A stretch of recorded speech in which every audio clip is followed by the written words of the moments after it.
What's going What's going on, people? Welcome to episode 22 of the Hip Hop Orchestra Presents, and I'm joined by my brother, DJ Smasherelly, who's Wretch 32's DJ. How you doing, brother? You good? I'm doing great, man. Thanks for having me on. How are you? Anytime, brother. Not bad, man. Not bad. How's things been? All right? Yeah, things been cool, man.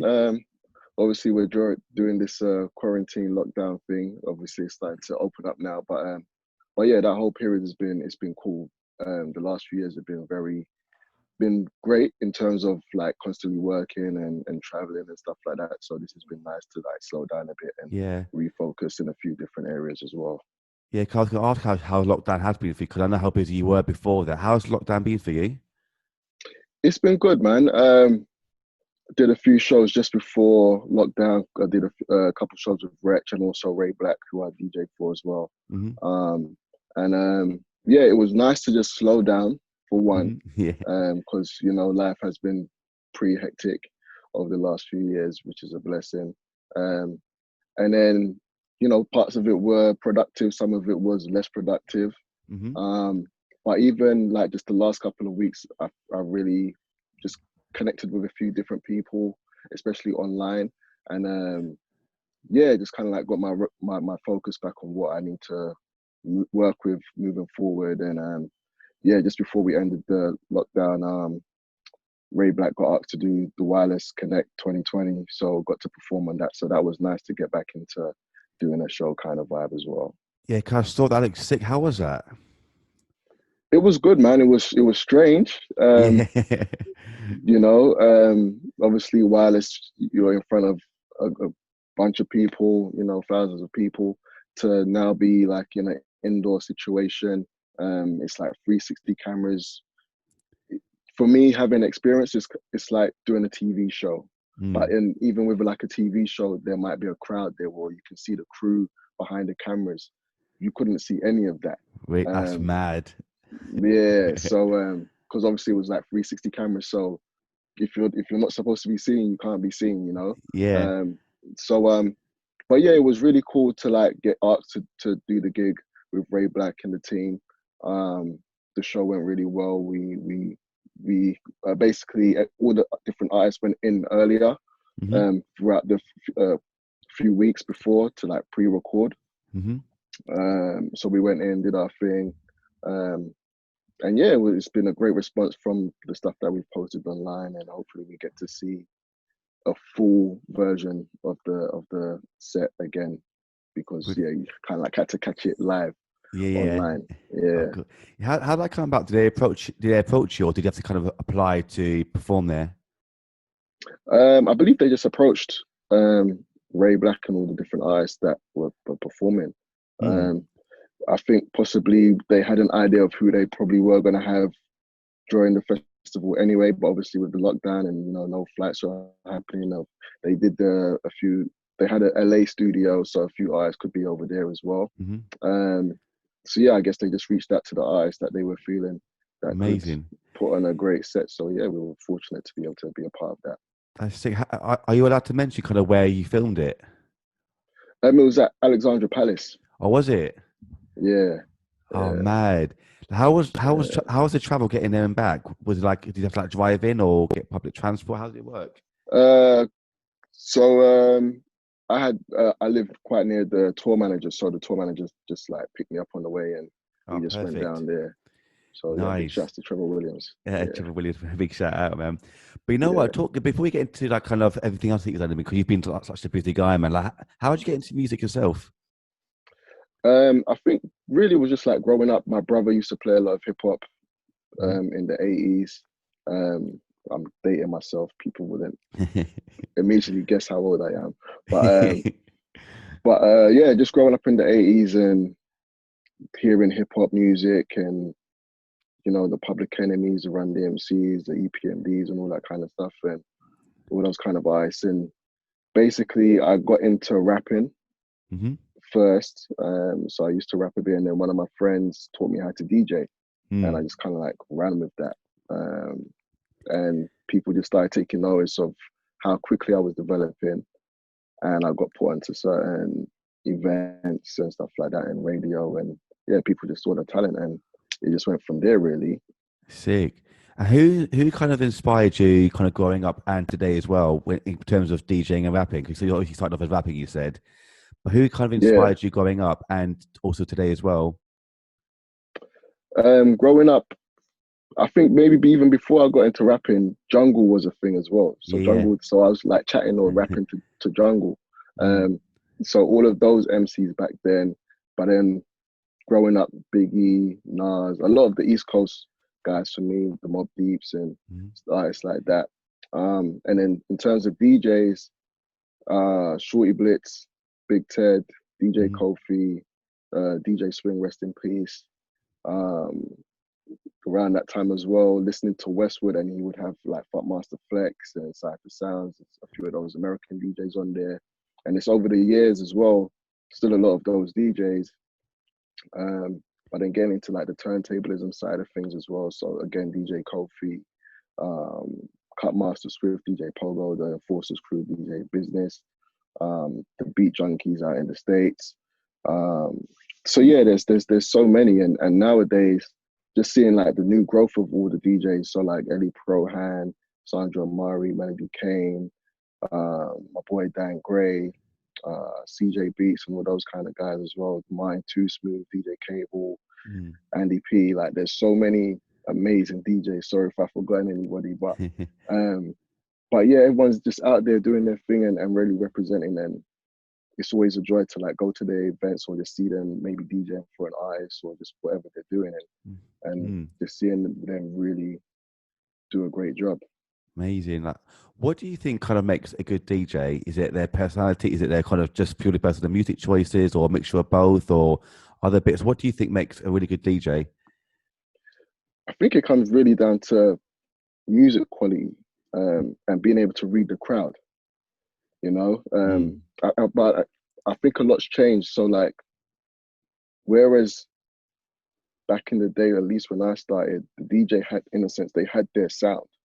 You know, they had, you knew that if you were gonna hear me DJ, or if you was gonna hear another type of DJ play, you knew what you were getting from Mm. them, and Mm. you gravitated towards that. Whereas now, because music's become so available to everybody, where it isn't as much as you heard it from the DJ first or you heard it on the radio first. Nowadays, because with social media, an artist can just put up their music straight away, and their fans know it before sometimes the DJ does. Mm.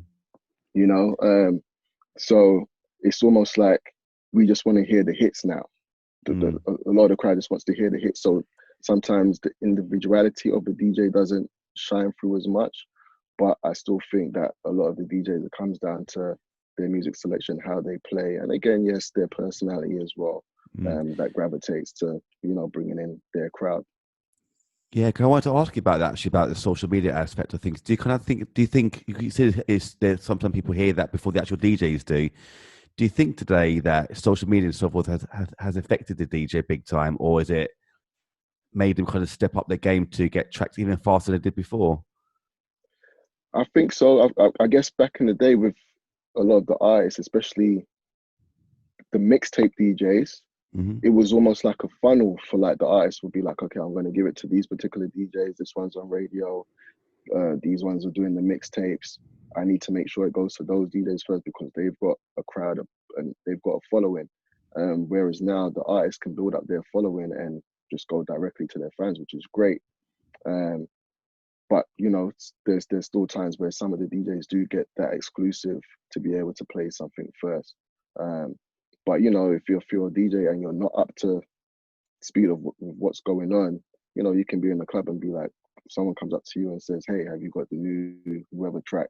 You're like, "They've got a new track. I didn't even know about Yeah. it." So it can be difficult in terms of that. But if you're in touch with the artists themselves or their mailing lists and stuff like that, then you know it can, you can still be a part of that. Mm. Over the years as well, actually, obviously since you've been in the game, how do you think DJing has changed? Do you think it's gone harder or more difficult, or kind of mixture of the both in different areas? What do you think? I think it's become easily accessible, Mm-hmm. definitely because of the technology. You know, when I started, it was definitely turntables and a DJ mixer. or you went to like the CDJs, and now you can have a DJ controller all in one system. And now there's apps on, on iOS that you can use to DJ with. Um, so the entry fee has been lowered. Hmm. Um, but sometimes you get DJs that are not necessarily the best in terms of technically mixing Hmm. or even reading a crowd to keep them entertained. Um, so it's almost like, because it's become so much easier for people to get into it, people then get into the clubs easier, Mm. or they get to DJ at certain events easier, and sometimes they're not fully ready for that. Um, Mm. whereas, back in the day, you had to really put in that work Of course. to really showcase that you were worthy to be in front of a crowd. Mm. But it's a loud thing. But I think, at the same time, even though it's easier, and if people aren't as great, when you do hear a great DJ, you can you Mm. can definitely hear a difference. Yeah, I can't go kind of go on from that as well, because for someone like you who is a proper DJ and who has put in that hard graft over the years, do you kind of get annoyed where kind of everyone calls themselves a DJ now and they're not a proper DJ? I don't get annoyed. Yeah. It's like, you know what? People have got the opportunity to do what they can do. I've seen people that have come from different areas of the entertainment industry, whether they've been artists and they've used DJing to help their career, or maybe they're, in terms of their music wise, they haven't really achieved what they might have wanted to do, and they've used DJing to still have a career within the industry. Um, Look, I'm happy for people to jump in and do what they do. If it works out for them, it works out for them. Oh, amazing, man. But I'm never like worried in the case of, I should be getting the gigs because I've been here longer, or everyone's got an opportunity to do what they do. I think that's something that has changed over the years. The Mm. entry fees changed, and it might be a thing of, some people are doing the gigs for cheaper money as well. So that might be able to like get them in the door as well. So I'm not mad. I'm not mad. I'm not mad. It doesn't bother me to agree of like, no, someone shouldn't be doing a gig or all that kind of stuff. Like, have your opportunity. If it works out for you, it works out for you. If you notice that you can get better in certain areas, or you see a DJ and you're like, wow, I didn't learn this or that, that Mm. you can reach out to that DJ and be like, hey, I want to learn this technique. I saw you do this. So, if people are humble enough to, you know, realize where they can develop, Mm-hmm. then that's a great thing. But I know there are some that are, they just, they built their social media following, and because they've got a social media following, they can get a gig because the promoter just wants people through the door. Yeah. No, that's really good of you, man. So Like you say yeah. that, because that's brilliant, man. Over the years of as well, as you know, as we all know, like kind of as you say, that technology has really improved as well, equipment and so forth. Do you tend to use the same kind of equipment that you've used over the years to make things easier for yourself, or have you used newer equipment as you've gone along? I'm still a turntable guy, Hmm. through and through, but for some gigs it's easier just to use um CDJs. So a lot of the time, if I'm using turntables, it's going to be with something like Serato or Tractor. Yeah. So I've got to hook up the laptop to the system basically. Hmm. Whereas for some of the shows that I've done with artists, it's been easier for me just to turn up with a USB stick, because I'm not going to be doing like a full-on DJ set. We know what we're going to perform for the artist. I just put on the music on the USB stick. We work out what the set is. We go and do the performance. It's a much, and for a lot of the shows where I've done with artists, where it's back to back DJs performing with artists, for the team that's working behind the scenes that have to set up the DJs, when Hmm. they see me come along and it's like, oh, he just has to put in a USB stick, Yeah. it's great for them, because they know that, okay, there's not going to be any troubles with, did they put in the right lead in the right slot, or is there going to be any complications? So for me, over the years, it's just been useful to learn the different systems of being like, okay, cool, this show for this artist, because I'm going to be doing some scratching and this kind of stuff, let me use turntables. If it's just going to be like a playback thing for an artist and I might be doing minimal scratching, let me just use CDJs. If it's Mm. going to be an artist where it's a bigger production, let me use Ableton, because we need playback and we need extra things going on behind the scenes to make the show look what it is. So yeah, that's something that I've developed over the years, just being able to use the different systems. Mm. Nice. You know what? Let's get into it, actually. I want to ask as well. Actually, how did you end up meeting Wretch? So I met Wretch just as he was finishing Don't Go. Oh, I think really? they were just finishing the final mix. So basically, I used to DJ for Estelle back Oh, in the day. really? Yeah, I was Estelle's DJ from like 99, 2000 until about 2009. And one of the guitar players became Wretch 32's NDs, Oh, is music it? director. So during the time of me working with Estelle, I moved to New York. I was there for like 2 years. Wow.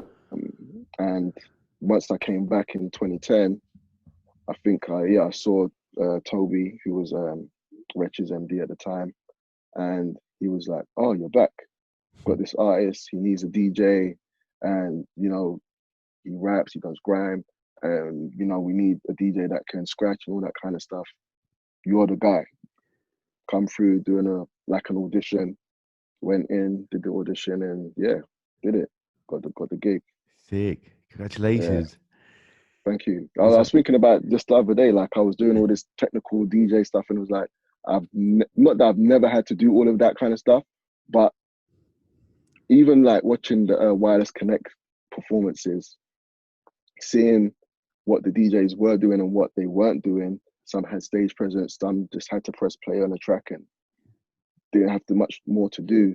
Um, it's like I've got a skill set that allows me to work different ways.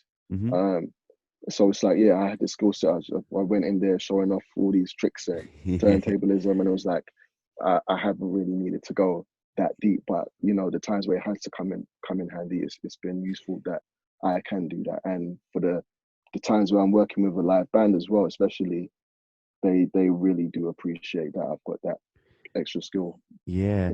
up the sleeves. Yeah.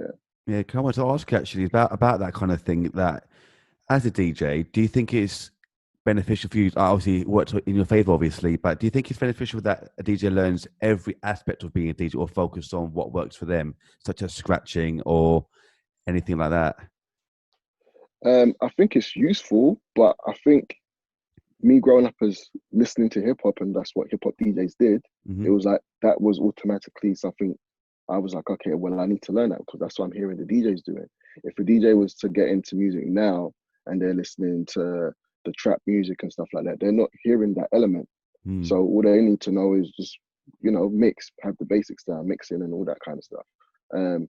Scratching can add to what you can do and learning that side of things, but I don't think I think it's a case of, if you want to develop in that way, cool, go ahead and use it. But if you're just looking to be like a club DJ, because again, I've heard DJs that became turntablists, Mm-hmm. you put them in a club, they can't play in a club because of what they're doing too much, or the selection of music that they would play wouldn't be something that a club goer would want to hear, Mm. And I've seen DJs come from that and then being able to adapt to be like, okay, cool, they can play in a club. But yeah, having the skill set is handy. It just depends on if you really need it. If at the end of the day, if you're just looking to mix, that's really all you need to do. But then I've heard some DJs that don't mix, like Westwood back in the Mm. days. Really, like going to Westwood parties back in the day, he wasn't necessarily the best A to B mixing tracks together, but he knew what tunes to play, and he can just drop them on the one, and the crowd goes crazy. It works. Mm. So it all depends on what you need to do, on what your skill set. And again, it all comes down to just making sure that you play the right track at the right time in that sense. But yeah, Mm-hmm. if you're working with an artist, I think it can help because, again, watching some performances over the years and seeing a DJ just have to press play Whereas if they were in a club, it would be like they load up a track, they're in their Serato or they're on the USB, they're finding the next track, they're working out the mix, they're staying active during that time. But when they're with an artist, all they literally have to do is just almost hit play, and that's it. If they're not on the mic as well and doing that kind of stuff. But yeah, it just depends on the skill set that you need for when you want to go.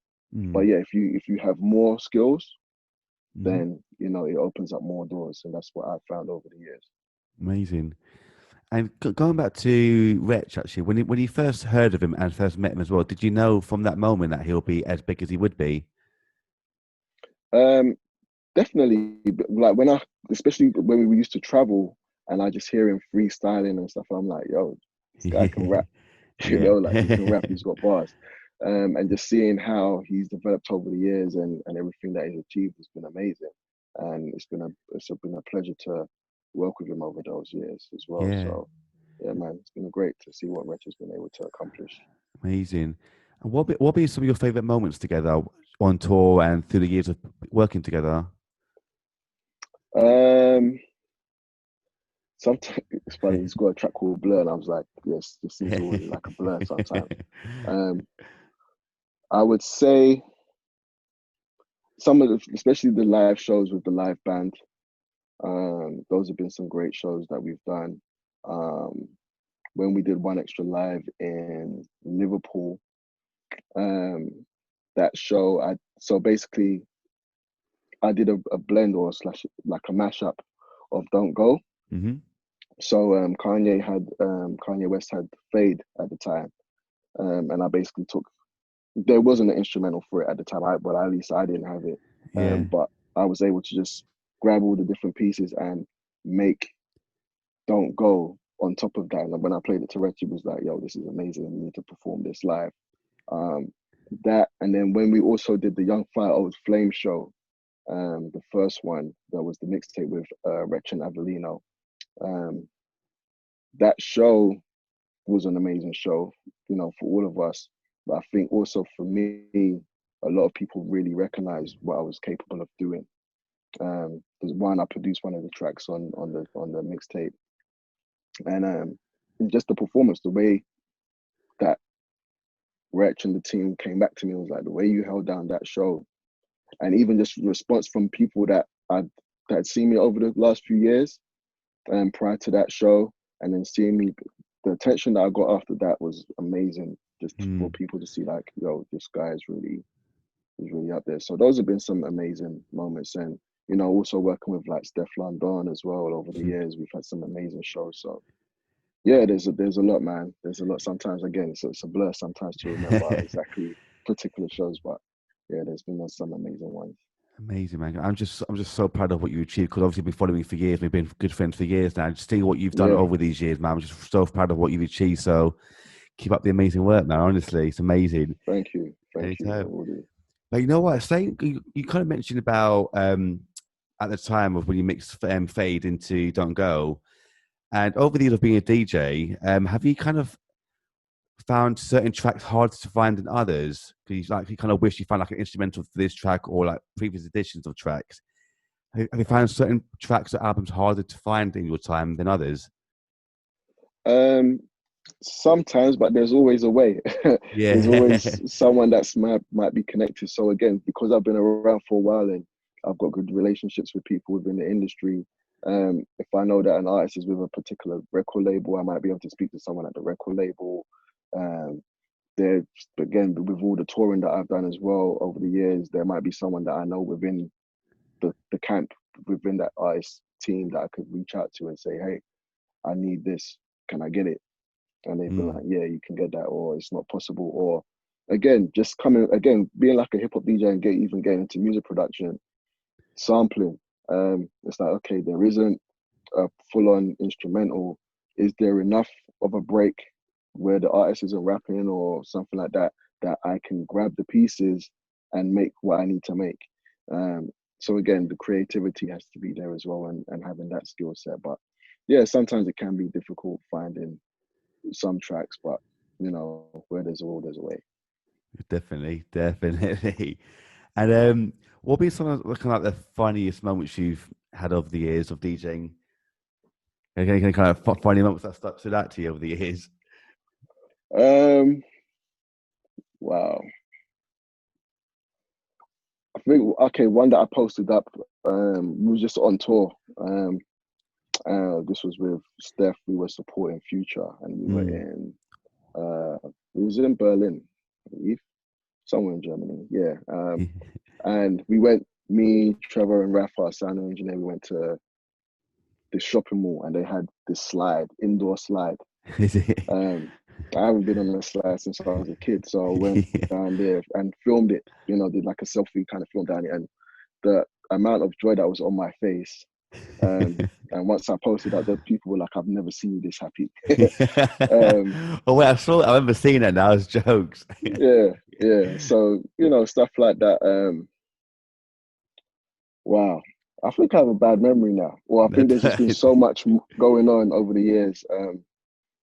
But sometimes it's just been nice just to be with a good team, that everyone gets along, everyone's cool, and you know we can just go out have fun. Like with Wretch and the team, Yeah. every time we used to go to places like um, Ibiza and stuff like that, we would go. We would have go karting competitions, Is it? and I was notoriously always last.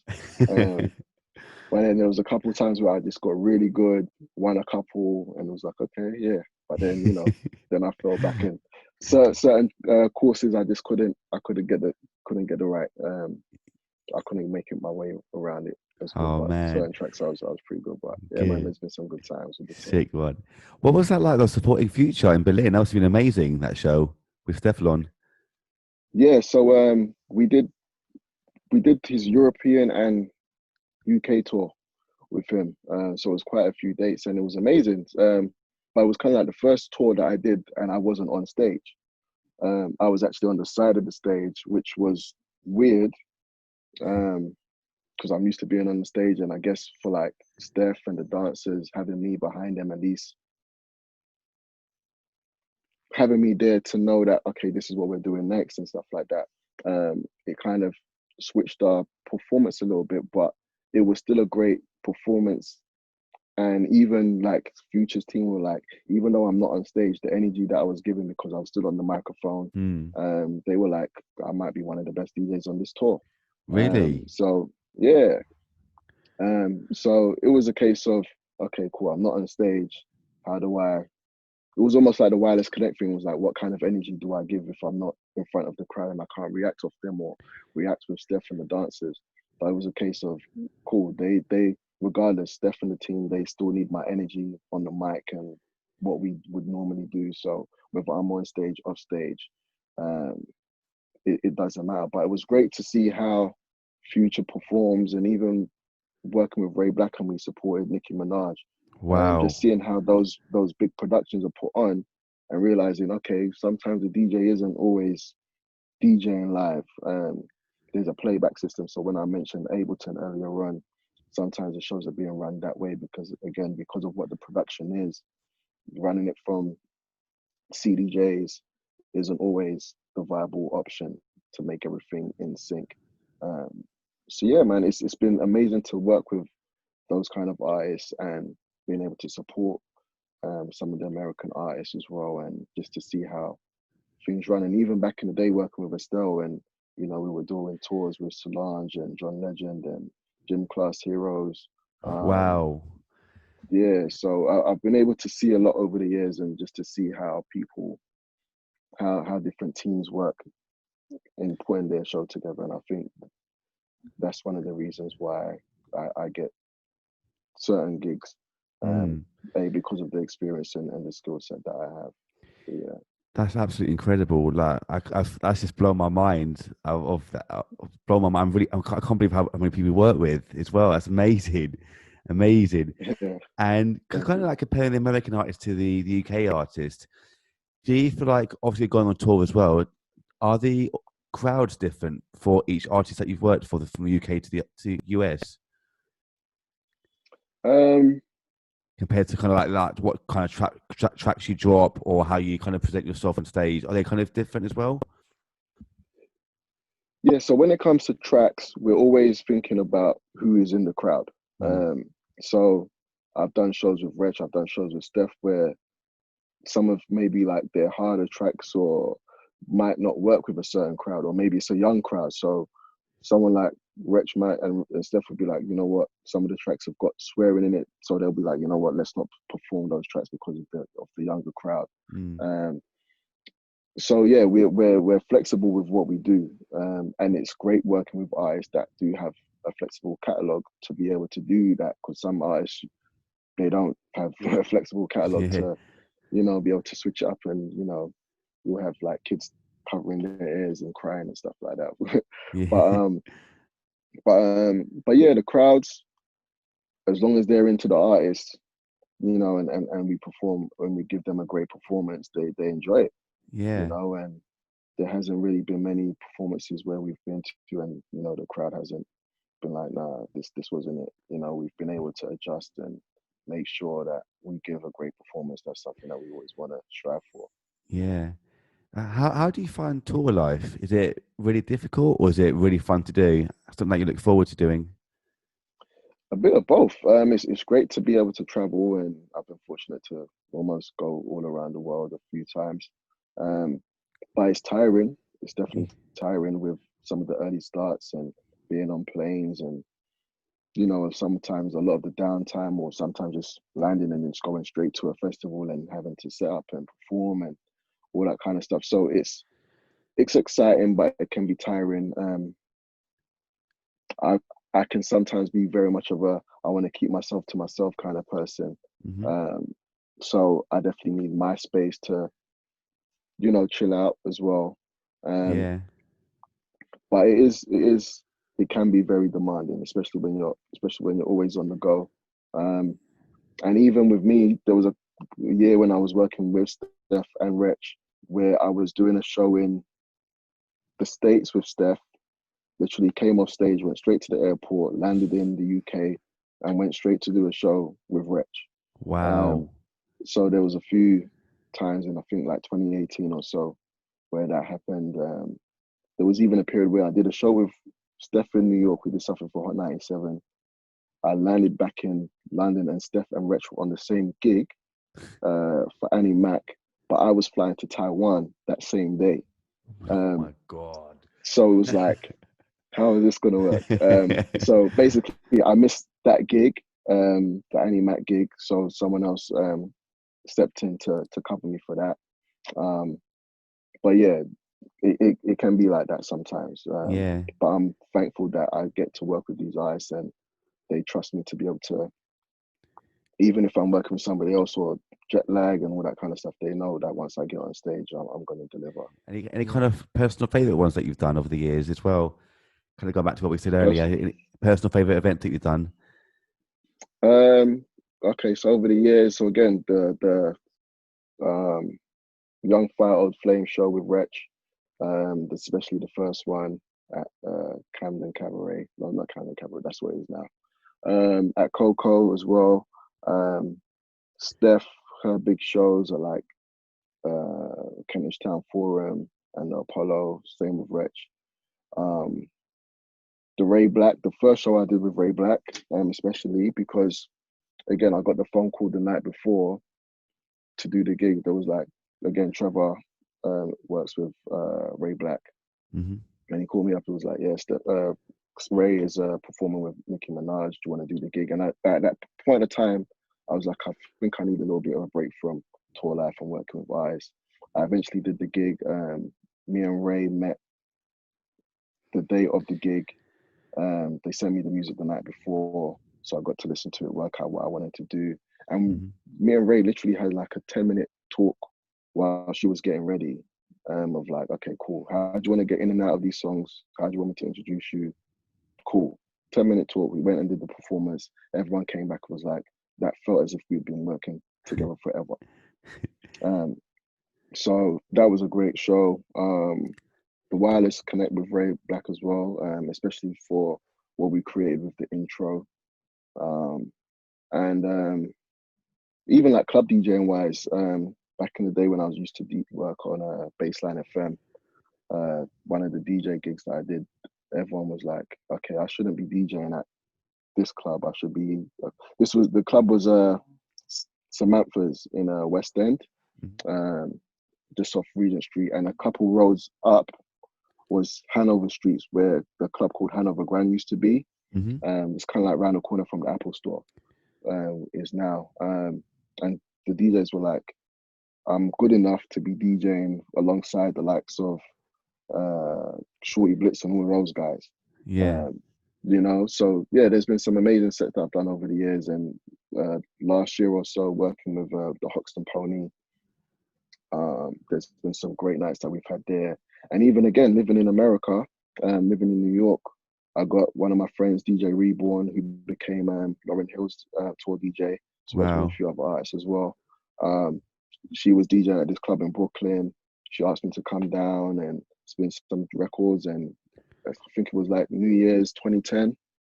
Probably one of the best DJ sets that I've done. Again, it was like, here's this kid from London DJing to an American crowd, and I got to play like funky house and UK garage, and they loved it. It was just like, and of course playing all the hip hop stuff as well and R&B, but they loved it, and it was like, yeah.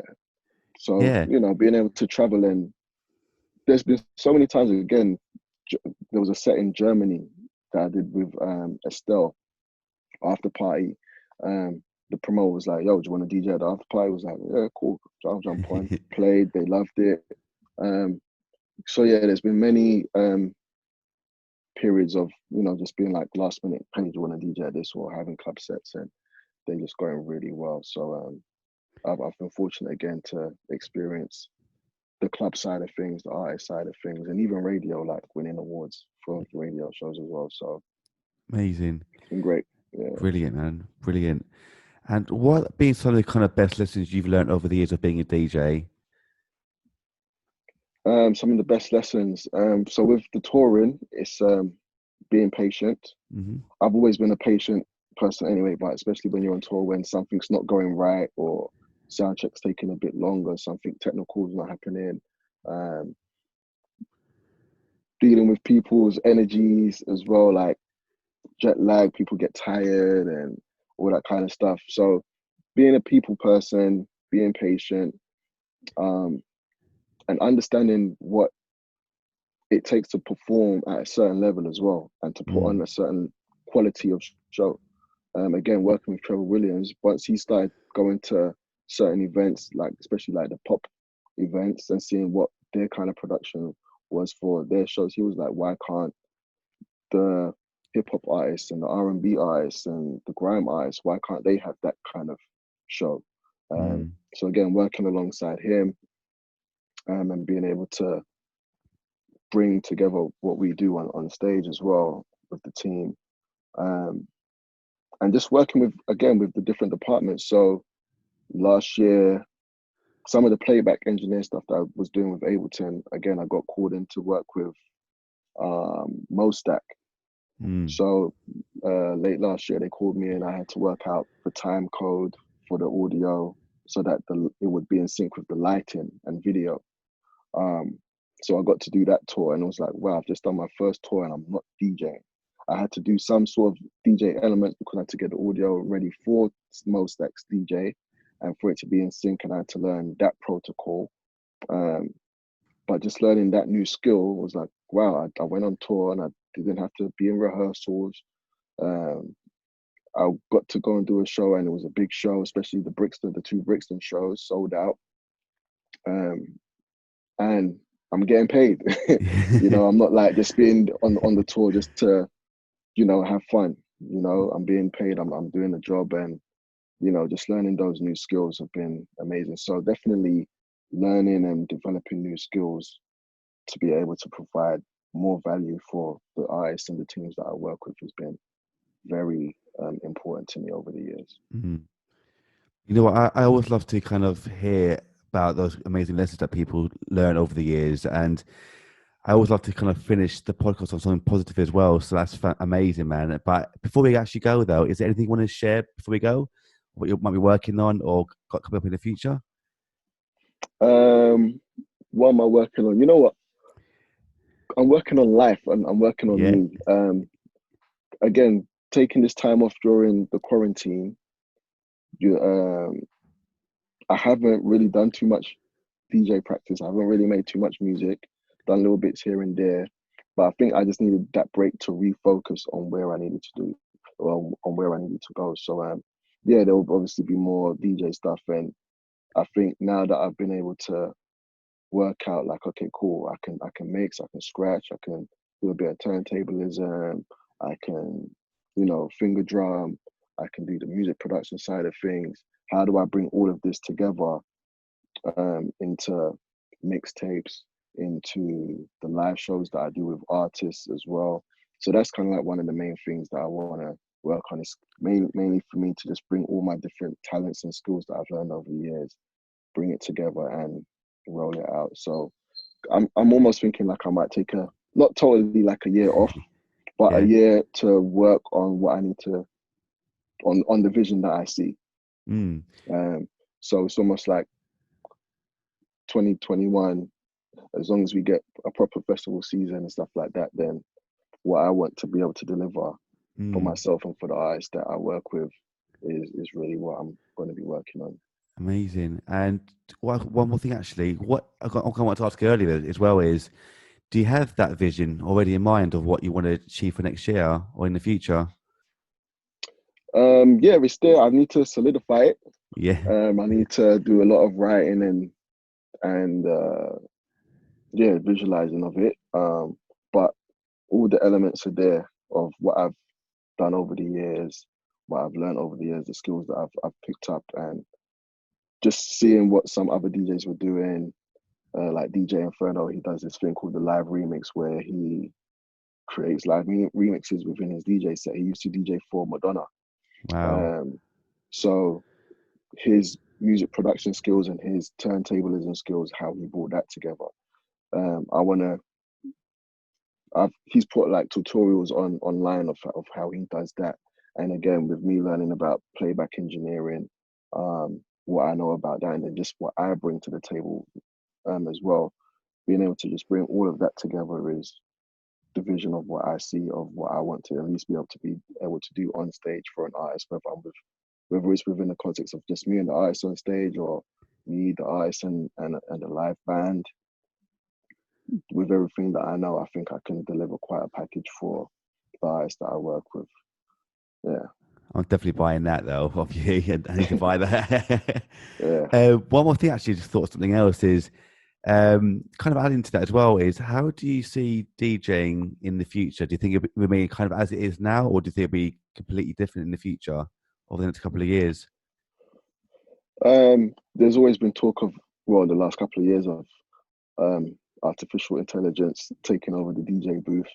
Mm-hmm. But I think the DJs, as long as they develop and can keep a crowd entertained, I don't see, maybe the technologies might change, but really, in terms of skill set, I think that's always going to be there. And the DJs that want to push, especially within like the DMC world, the turntablists, they're going to take it to a whole nother level.